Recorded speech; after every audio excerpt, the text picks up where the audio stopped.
Mesdames et messieurs, merci de faire confiance au journal de la ville et tout de suite les sommaires. Lancement ce mardi 30 novembre à Kinshasa par le ministre de l'EPST du projet d'acquisition et d'installation des équipements numériques pour la numérisation des enseignants et du personnel administratif, un projet qui vise à rompre définitivement avec le phénomène des écoles et agents fictifs. Et au ministère de la Justice et Garde de Sceaux, la ministre d'État Rose Mutombo Kiese a échangé avec les experts principaux de l'équipe de l'assistance technique conduite par l'ordonnateur national délégué Alexis Tambwe Mwamba dans le cadre du deuxième programme d'appui à la réforme de la justice. C'est tout pour les sommaires, mesdames et messieurs. Encore une fois, bienvenue dans ce journal.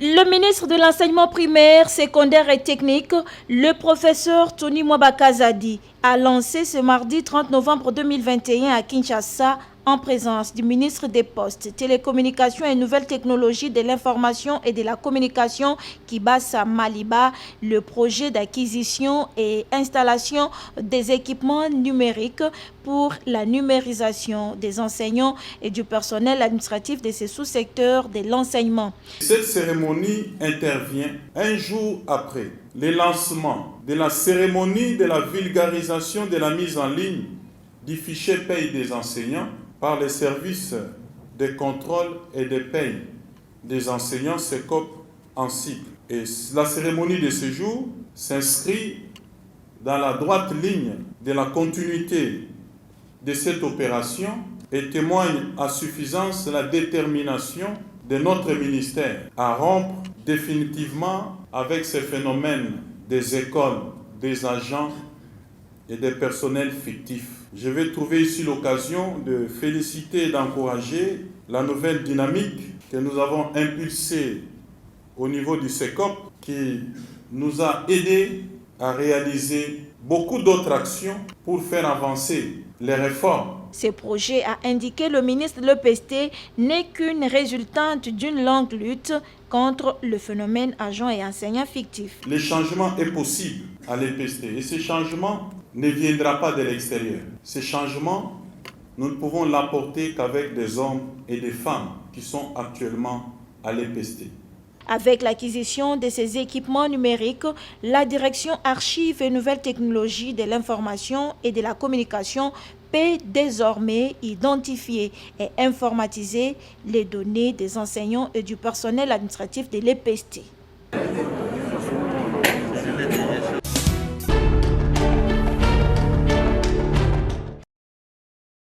Dans le cadre du deuxième programme d'appui à la réforme de la justice, piloté par la cellule d'appui à l'ordonnateur national du Fonds européen de développement, COFED, les experts principaux de l'équipe de l'assistance technique conduite par l'ordonnateur national délégué Alexis Tambwe Mwamba a échangé avec la ministre d'État, ministre de la Justice et Garde de Sceaux ce lundi 29 novembre à Kinshasa.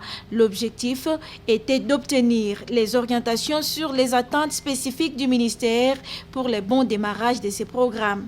Se confiant à la presse, au terme de cette séance de travail, le chef de la délégation a déclaré: Rapidement, il était important pour nous dans le cadre d'un projet financé par l'Union européenne relatif à l'appui à la réforme de la justice, de présenter le programme PARJ 2 avec effectivement les différents intervenants, les différents assistants techniques qui vont porter les différentes thématiques et les activités principales.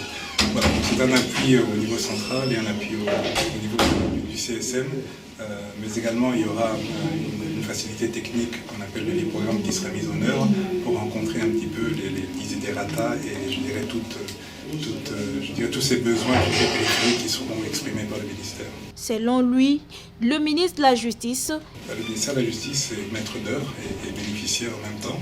Donc c'est ainsi que Madame la ministre de la Justice va piloter, je dirais, le programme en tant que maître d'œuvre et préciser, je dirais, au fil du déroulement du programme, un certain nombre de besoins. C'est un programme qui va se dérouler sur 4 ans au moins, qui aura un volet infrastructure, qui aura un volet appui institutionnel, avec d'ailleurs de l'assistance technique, je dirais, locale, qui va être internée au sein du ministère. Pour sa part, la ministre d'État, Rose Mutombo Kese, s'est due heureuse de commencer ces nouveaux projets. Elle a insisté sur la coordination des actions à mener avec les partenaires pour capitaliser le financement afin que le projet puisse impacter la vie des bénéficiaires. Pour aller vite, la patronne de la justice nationale a estimé une réunion d'harmonisation des vues doit être convoquée le plus tôt possible.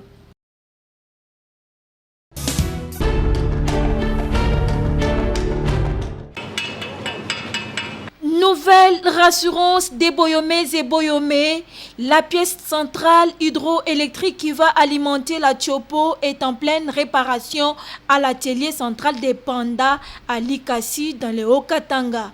Le ministre des Ressources hydrauliques et électricité, Olivier Mwenze Moukaleng, et le directeur général de la SNEL SA, Jean-Bosco Kayombo-Kayan, sont allés à Likasi pour se rassurer de l'effectivité des travaux de cette machine. Vu l'urgence de la situation, les techniciens travaillent d'arrache-pied pour résoudre le problème.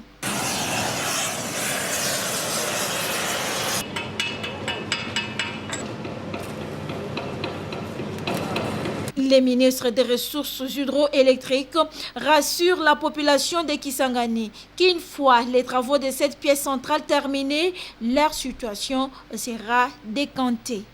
Boyomé ou Boyomèse, j'ai promis de faire le suivi et je suis ici à Likasi pour m'assurer que nous restons dans les temps et que nous reviendrons vers vous à Kisangani pour résoudre le problème comme nous l'avions promis.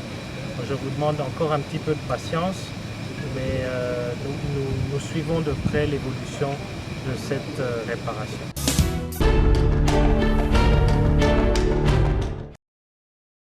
État de siège en République démocratique du Congo, le gouvernement congolais a décidé de collaborer avec les forces ougandaises pour traquer les groupes rebelles en territoire congolais. Dans l'opinion publique, les commentaires vont dans tous les sens. Angèle Makombo, femme leader, présidente du parti LIDEC, Ligue des démocrates congolais, estime quant à elle que le gouvernement devrait fournir un peu plus d'explications aux Congolais qui ne comprennent pas cette démarche. Nous savons ce que les armées de certains des pays voisins ont fait dans ce pays. Nous nous souvenons de Kisangani. Kisangani est toujours marqué par les affres de la guerre. Nous savons que la Cour internationale de justice a rendu un arrêt condamnant l'Ouganda. Rien n'a été réparé et rebelote, nous faisons recours au même pays, à la même armée. C'est normal que le peuple congolais soit révolté. C'est normal que le peuple congolais n'y comprenne rien, en perde son latin et demande des explications. L'État congolais, le gouvernement congolais nous doit des explications.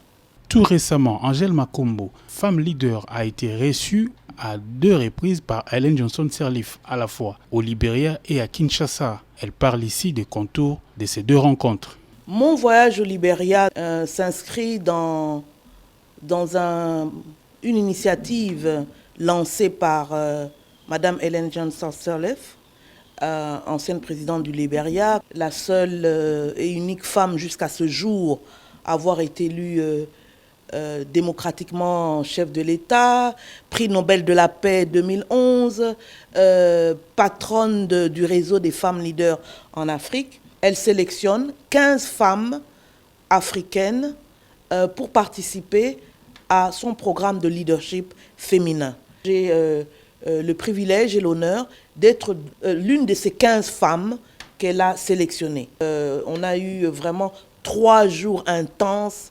je dirais, de réarmement psychologique, de galvanisation.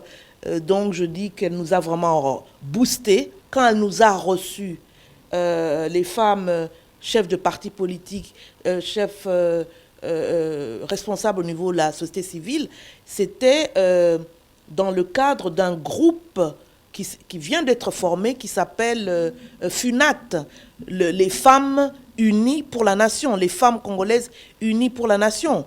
Et ces femmes unies pour la nation viennent de demander aussi à être reçues par le président de la CENI, M. Denis Kadima.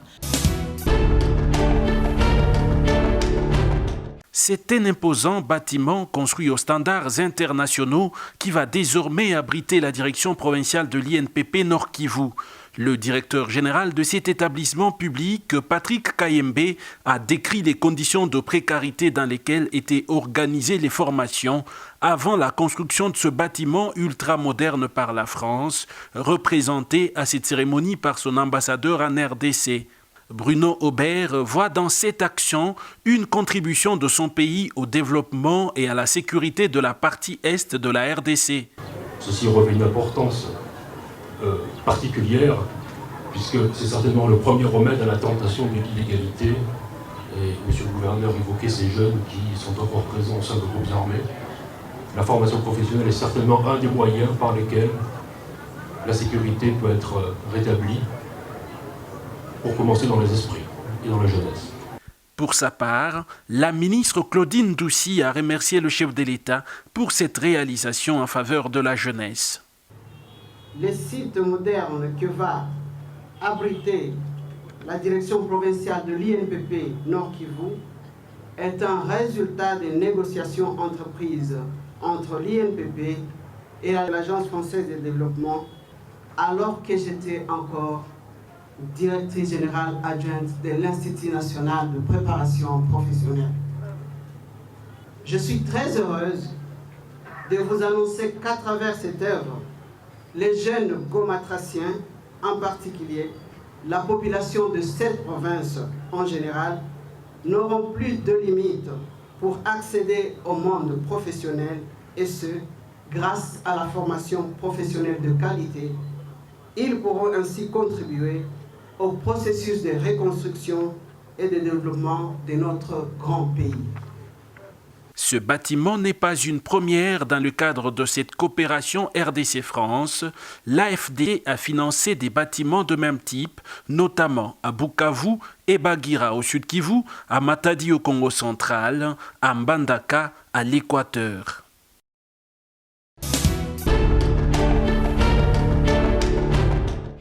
L'Organisation de travailleurs unis du Congo, OTUC en sigle, a tenu ce lundi 29 novembre 2021 au Musée national de la RDC son deuxième congrès ordinaire sous le thème OTUC, 30 ans après, bilan et perspectives d'avenir.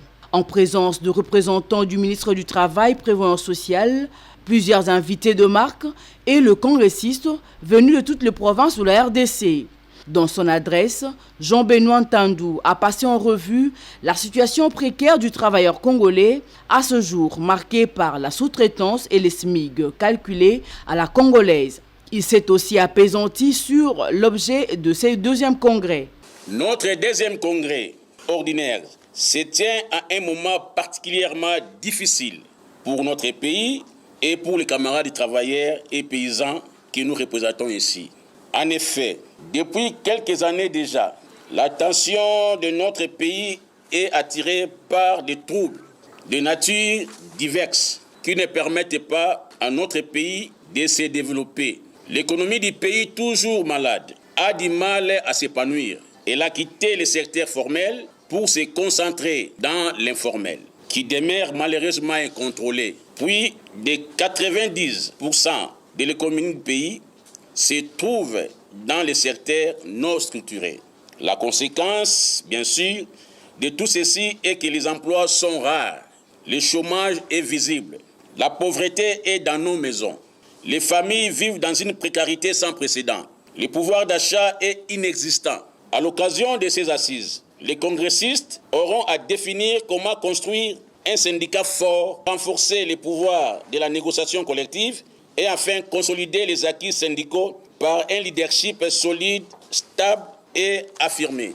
L'inspecteur Assiani Moubiala, représentant de la ministre du Travail, a ouvert le travaux de ce deuxième congrès. Guy Koukou, coordonnateur de l'intersyndicale, invité de cette assise, a insisté sur le fait que, dans les résolutions, que l'on ressorte que les travailleurs sont les acteurs principaux.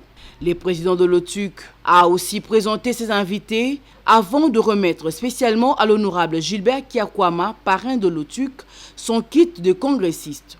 Ici est de noter que ce congrès se clôturera le mardi 30 novembre, à l'issue duquel l'OTUC donnera de la matière pour un véritable mouvement syndical.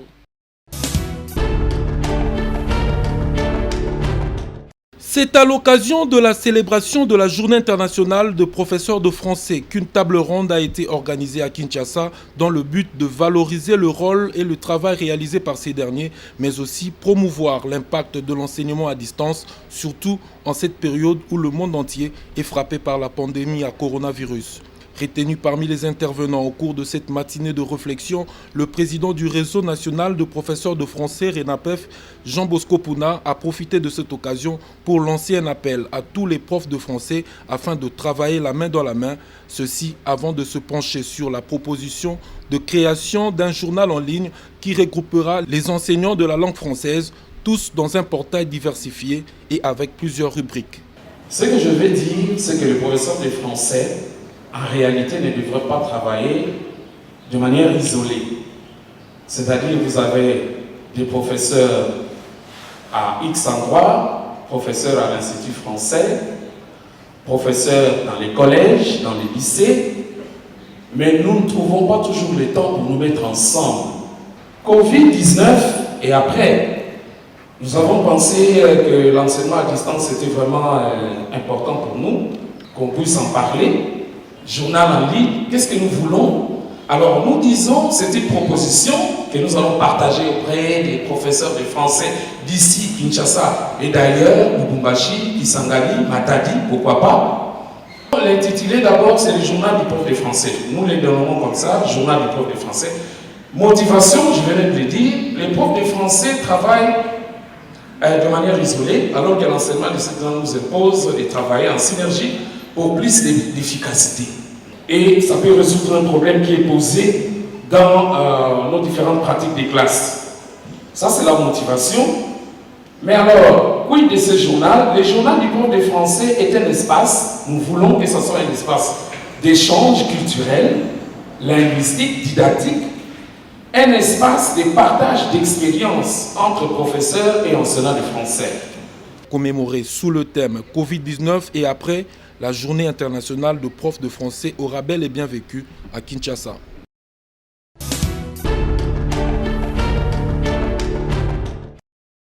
L'Empire du silence, c'est le titre du film qu'est venu présenter et projeter à Kinshasa le journaliste et cinéaste belge Thierry Michel. Au lendemain de la première projection de ce long métrage d'environ 2 heures qui retrace les différents massacres perpétrés sur le sol congolais partant de l'historique du génocide rwandais, le réalisateur belge, auteur de cette œuvre, a conféré au cours d'une conférence de presse avec le journaliste congolais convié à ce rendez-vous. Et le premier objectif de ce film, c'est de retracer 25 années de l'histoire du Congo. Les 25 années qui séparent le présent de la fin du cycle du maréchal Mobutu et du début des guerres et des massacres. Donc on va remonter le fil du temps, de la première guerre, la deuxième guerre, tous les événements qui se sont passés jusqu'au massacre du Kassai. Et à l'élection évidemment de Félix Tshisekedi. Parce que c'est vrai qu'on va revoir la fin du règne de Mobutu, on va voir le règne du président Laurent-Désiré Kabila, de Joseph Kabila, et puis l'accession à la magistrature suprême de Félix Tshisekedi. Donc c'est de faire un travail de mémoire et d'histoire. Au-delà de ça, vous savez, j'avais déjà fait un travail de mémoire et d'histoire avec Mobutu, roi du Zaïre, qui l'a remonté de l'indépendance jusqu'à la mort du maréchal président. Pour rappel, Thierry Michel n'en est pas à son tout premier film au Congo. Il est également auteur des films Mobutu, roi du Zaïre, Congo River, Affaire Tchébéa et L'homme qui répare les femmes. Son tout dernier film, L'Empire du Silence, projeté le vendredi 26 et samedi 27 novembre, connaîtra sa dernière séance de présentation ce lundi 29 novembre au Palais du Peuple, avant sa sortie prévue le 19 janvier en Belgique et le 16 mars 2022 en France.